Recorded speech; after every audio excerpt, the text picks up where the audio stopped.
Olá, graça e paz da parte do nosso Senhor e Salvador Jesus Cristo. Sou o apóstolo Miguel Ângelo, estou aqui em nome da Igreja Evangélica Cristo Vive, de um povo que ama, tem visão de evangelização, ama a obra de Deus, porque nós sabemos que hoje a única resposta, o único que pode resolver qualquer situação, o único é soberano e a solução de todos os problemas é a pessoa de nosso Senhor e Salvador Jesus Cristo. Os gregos diziam Kyrios, o Senhor absoluto. Eu quero lhe falar um pouco como é que Jesus se manifesta através da palavra à sua igreja, ao seu povo. Você já ouviu falar desta expressão, os mistérios que estiveram ocultos?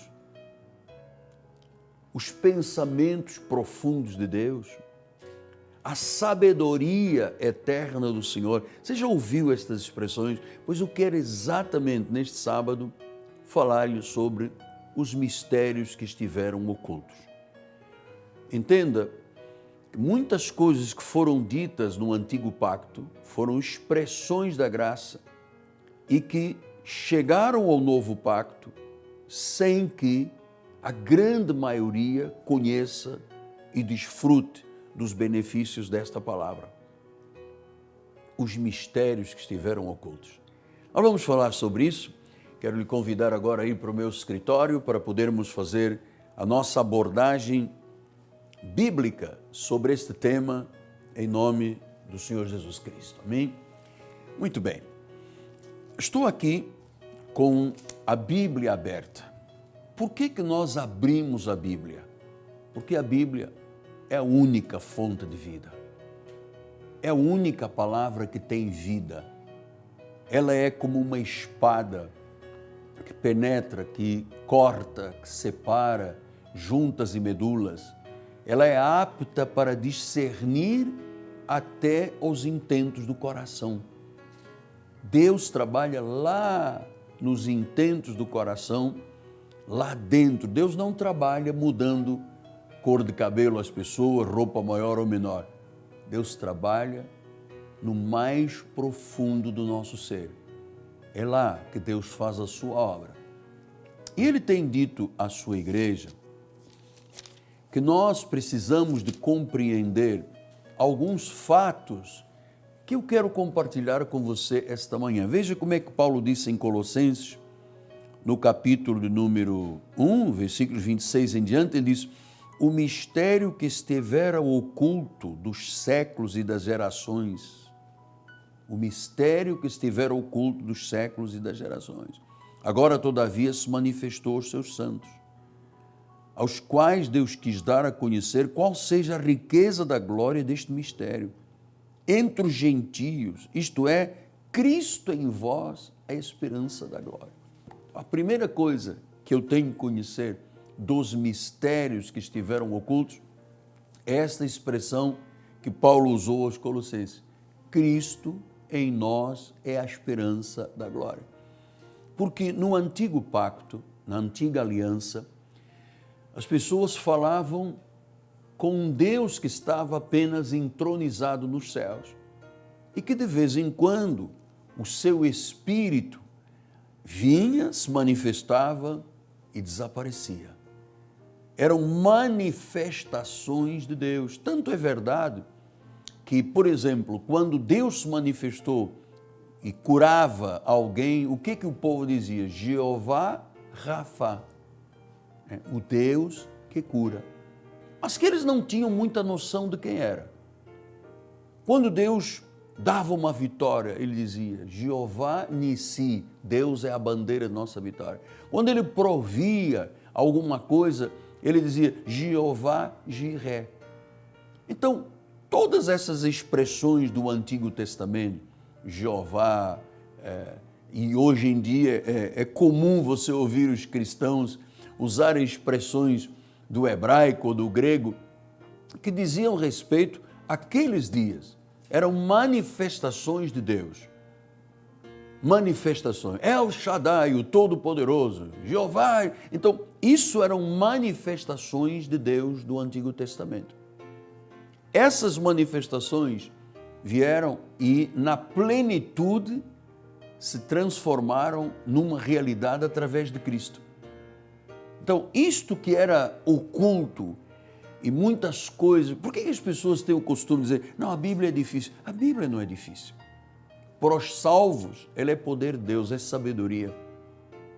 Para os não salvos, é um mel que amarga lá dentro do estômago, mas para os salvos, é vida.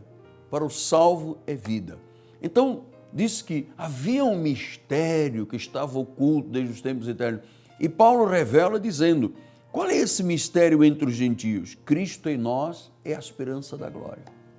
Cristo em nós é a esperança da glória. Então, o primeiro mistério a ser revelado é que Cristo Jesus veio, nasceu, foi criado, chegou ao ministério aos 30 anos, 33 anos, portanto, 3 anos até ao julgamento do Sinédrio, a crucificação, a morte, ao túmulo e ao terceiro dia ressuscitou. Então, nós estamos falando de um Deus que existiu, que existe, que existirá. Estamos falando de Jesus Cristo como o único, como o caminho, como a verdade e como a vida. Então ele disse, Cristo em nós é a esperança da glória. Significa o quê? Que essa ideia que as pessoas têm que Cristo só está no trono não é real bíblica. O mistério já foi revelado. É que o Senhor, pelo seu Espírito, está em nós, mora em nós. Então, eu sou verdadeiramente apologista de que estas verdades têm que ser conhecidas das multidões. Cristo em nós, a esperança da glória. Quer dizer que Cristo mora em mim, mora na tua vida. Nós somos casa sagrada, nós somos templo do Espírito Santo. Cristo em nós somos um espírito com Ele. Nós temos um chamado a nos assentarmos juntamente com Cristo em regiões celestiais. Nós fomos libertados do império das trevas e transportados para o reino do Filho do seu amor. Ora, uma vez que eu tenho Jesus como Senhor, que eu confesso, eu reconheço, com a minha boca eu confesso, crendo naquilo que o meu coração está sentindo, a Bíblia diz que eu sou salvo. E o momento da salvação é um selo. Quando eu digo Jesus é o Senhor, porque ninguém pode dizer que Jesus é o Senhor se não for pelo Espírito, diz Paulo em 1 Coríntios 12, 3. Então, no momento em que eu digo Senhor Jesus Cristo, meu Senhor, eu sou selado para o dia da redenção. Eu me torno um espírito com Jesus. Não há outra verdade a não ser esta. Cristo passou a morar em mim, passa a morar na vida daquele que o confessa, e Ele é a esperança da glória. Cristo em nós. Então, a pergunta é, então se uma pessoa tem Cristo, Cristo em nós, é possível, meu bom apóstolo, meu anjo querido, é possível um cristão que tem Cristo nele, a esperança da glória, também poder ser possuído por uma entidade ocultista, por um espírito de terreiro, por um espírito de feitiçaria? Pode o crente ter um coração com Jesus e com o diabo? Em hipótese alguma. Pedro diz que nós somos propriedade exclusiva de Deus, nação santa, raça eleita, povo chamado, povo escolhido. Então, a maior bênção da minha vida, o maior mistério que me foi revelado é que Cristo mora em mim. Que Cristo mora em você. Cristo em nós. Então, se é Cristo, não há lugar para mais ninguém. Então, quando você ouve dizer, não, porque aquele irmão foi possuído pelo diabo, não pode um cristão ser possuído. É de Cristo ou não é de Cristo? Se é de Cristo, é só de Cristo. Não pode um cristão ser de Jesus, mas também ter uma parte comprometida da vida com o maligno, com a iniquidade, com o engano, com a mentira. Não tem essa possibilidade. Só somos de Jesus. Por isso é que Paulo disse, o primeiro mistério que a igreja precisa de entender é este: Cristo em nós é a esperança da glória. Agora, uma vez que você diga, eu creio, Cristo está em mim, sou propriedade exclusiva dele, em hipótese alguma eu permito sequer uma abordagem no meu pensamento, nas minhas emoções, de que um dia o diabo vai me possuir. Absolutamente. Então, o que acontece na vida daquele que Cristo está nele? Diz em Colossenses 1, 28, diz, o qual nós anunciamos, advertindo a todo homem, ensinando a todo homem, em toda a sabedoria, a fim de que apresentemos todo homem perfeito em Cristo. Então agora você veja, para que isso é que eu também me afadigo, esforçando-me o mais possível, segundo a sua eficácia que opera eficientemente em mim. Então Paulo diz que quando você recebe Jesus, ele passa a morar, passa a ser parte, é um espírito contigo, e que se torna a esperança da glória. Depois ele diz também, olha, com toda a sabedoria, eu apresento então este homem que tem Jesus como esperança, como perfeito. É irretocável. Então, há muita gente que pensa de que, tá bom, Cristo fez uma parte do ministério, eu tenho que completá-la com um batismo, com um jejum, com uma vigília, com um sacrifício, com uma cerimônia. E nós não temos nenhum princípio no cristianismo arraigado a Moisés. Nós não temos nada, não temos parte com Moisés. Nós não temos parte com circuncisão do prepúcio. Nós não temos parte com o sistema tradicional religioso. Não temos. Sacrifício. Você vê os cristãos dizendo, não, porque eu tenho que buscar poder, porque senão o diabo entra na minha vida, entrou no meu marido, entrou no meu lar. Você sabe, isso tudo é falta de sabedoria e de conhecimento, porque Paulo diz, ouça este mistério, Cristo em nós a esperança da glória, e com este mistério a sabedoria é revelada e torna o homem perfeito.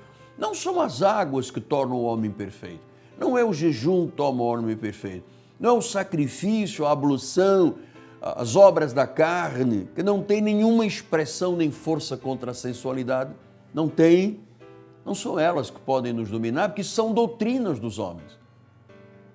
Eu estou perfeito em Cristo. Cristo em mim, a esperança da glória. Se eu estou perfeito, eu não tenho que imaginar de que Ele fez uma parte considerável da sua obra e eu tenho que fazer a minha parte. Sabe qual é a participação do homem quanto à salvação? Zero. E quem pensar que tem alguma participação não conhece nem a graça, nem a Bíblia, nem Deus. Porque o homem sem Jesus está morto em pecados e delitos. Serve ao príncipe das potestades do ar. É como os demais um filho da ira. Então, essa situação, ninguém pode tirar o ser humano deste profundo abismo do pecado, a não ser aquele que deu a sua vida, derramou o seu sangue, pagou o preço, foi a nossa propiciação, passou a morar em nós e a sua presença em nós nos torna perfeitos. Espiritualmente perfeitos, habitando num corpo de carne. Então nós temos um corpo de carne, um corpo de humilhação, uma carne de imundícia. Nós temos que submeter, nós temos que mortificar esta carne. Você vê, às vezes a pessoa não consegue levantar as mãos para Jesus porque a sua carne não lhe deixa, tem que mortificar a carne. Eu fui chamado para adorar. Então, estas verdades dos mistérios que estiveram ocultos são revelados pela sabedoria infinita de Deus, em Cristo Jesus. Cristo em nós a esperança da glória, todo homem perfeito em Cristo, segundo a sabedoria. Então, quando você ouve uma pessoa dizer assim, eu sou um gafanhoto, eu sou um vermezinho de Jacó, Deus apagou o meu nome do livro da vida, perdi a salvação. Amado, é possível Cristo em nós e perdermos a salvação? Se eu fosse para o inferno, Cristo ia comigo para o inferno. Eu sou um espírito com Ele. quem é um espírito com ele não perde a salvação. E também o que se costuma dizer equivocadamente, por falta de sabedoria e de conhecimento, é exatamente esta palavra pública que eu ouço tantas vezes equivocadamente os pregadores dizerem: não, porque o diabo entrou na vida da pessoa. Cristo em nós, propriedade exclusiva, não pode entrar mais ninguém. O trono já está ocupado. Jesus Cristo é o Senhor. Pastor, e por que se dá tanto ênfase na obra de Satanás? Porque não se conhece o verdadeiro Deus. Não houve a revelação dos mistérios. Não caíram as escamas espirituais dos olhos. Não foi tirada a cerilha dos ouvidos espirituais. Não foi. Não foram arrancados os véus de Moisés do coração. Porque quando alguém se converte, disse Paulo, os véus são arrancados. Então, quando a pessoa está nesse estado de cegueira espiritual, ela admite tudo, todos os caminhos estão certos, todas as verdades servem. Mas não há todas as verdades, só há uma verdade, Cristo em nós. Cristo é a verdade, é o caminho, a verdade e a vida. Pastor, e por que se prega tanto diabo, demônio dentro das igrejas? Olha, deixa eu lhe dizer uma coisa só entre nós. Na maioria dos lugares tem uma placa chamada igreja. Se tirar o diabo, se tirar o inferno, se tirar o pecado e a condenação, não existe igreja. Porque se vive de uma manipulação das emoções do homem de Deus e da mulher de Deus. Olha o que Paulo disse a respeito do diabo. Segundo Hebreus, capítulo 2, versículo 14. Visto, pois, que os filhos têm participação comum de carne e sangue, então quem é filho de Deus participa deste corpo de carne e sangue. Ele disse, destes também ele igualmente participou. Então Jesus também teve um corpo de carne, também tinha sangue. E ele disse, para que por sua morte, destruísse aquele que tem o poder da morte, a saber, o diabo. Então diz que Jesus, pela sua morte e consequentemente pela sua ressurreição, ele disse que destruiu as obras de Satanás. Destruiu aquele que tem o poder da morte, a saber, o diabo. Então, o diabo tem hoje poder sobre os filhos dele, os filhos da desobediência, a semente da perdição. Ele não tem autoridade sobre o Filho de Deus, sobre quem foi lavado no sangue de Cristo. Diz que ele destruiu. A pergunta é, destruiu ou não destruiu? Eu venho fazer esta pergunta há 30 anos. Jesus destruiu ou não destruiu as obras de Satanás? Jesus veio para destruir ou não veio destruir as obras do mal? Jesus veio para destruir o que tem poder da morte, a saber, o diabo. Esta palavra destruir ou destruição vem do original grego katargel. Katargel quer dizer amarrou, limitou e impediu. Ou seja, Satanás não tem qualquer onisciência para conhecer os meus pensamentos, nem os meus sentimentos, e não tem qualquer poder para dizer, com licença, esta casa também é minha. Nós somos propriedade exclusiva de Deus.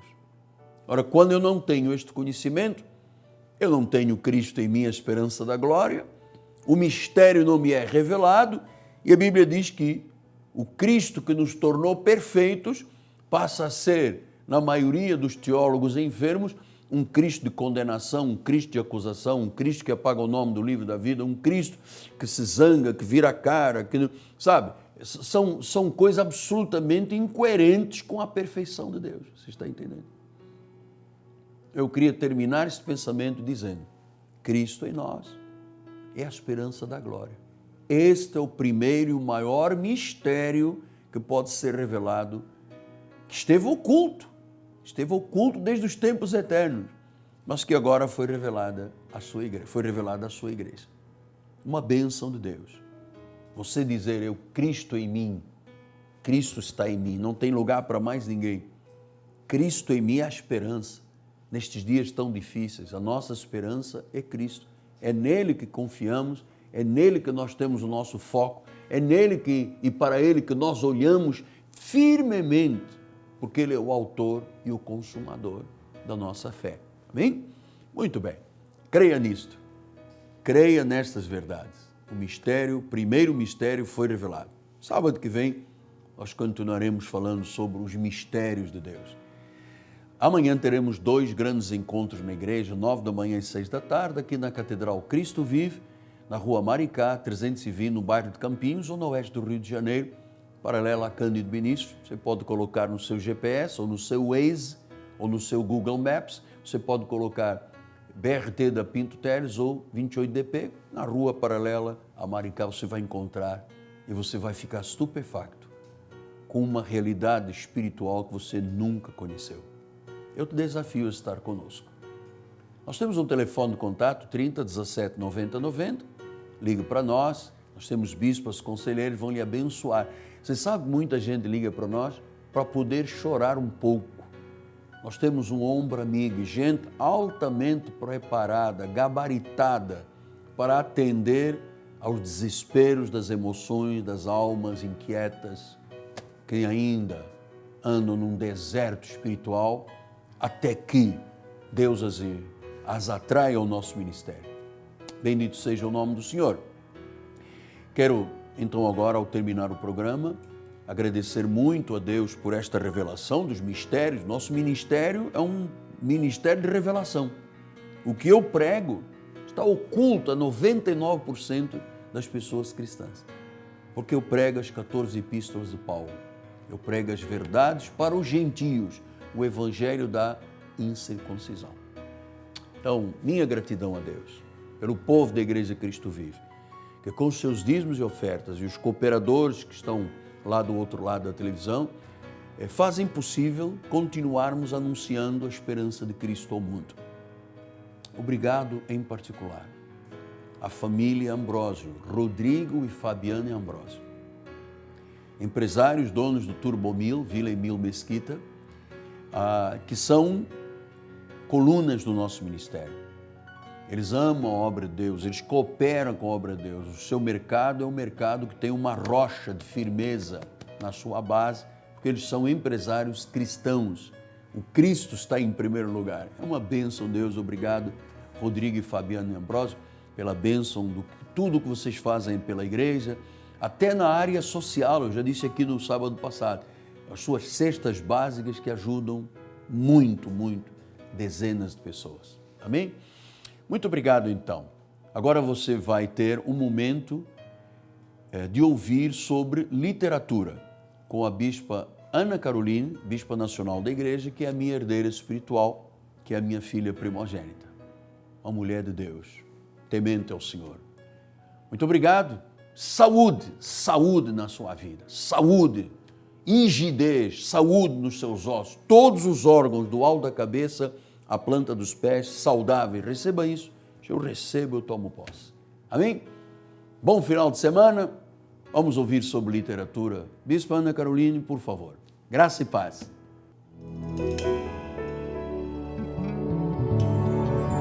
Olá, graça e paz. No livro do apóstolo Miguel Ângelo, Respostas em Graça para Perguntas da Lei, na página 16, diz assim: o senhor concorda com os universalistas que declaram que a humanidade vai ser salva?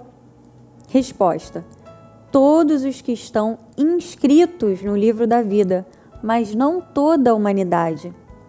Creio na existência das duas sementes, a semente que gerou os filhos de Deus e a que gerou os filhos do diabo, ou seja, a semente incorruptível e a corruptível, as descendências de Caim e de Abel. Na cruz havia 2 ladrões, ao lado de Jesus. Um creu e o outro não. Os nomes dos que serão salvos foram inscritos no livro da vida antes da fundação do mundo. Deus não está escrevendo mais nenhum nome. Ele não está acrescentando nada.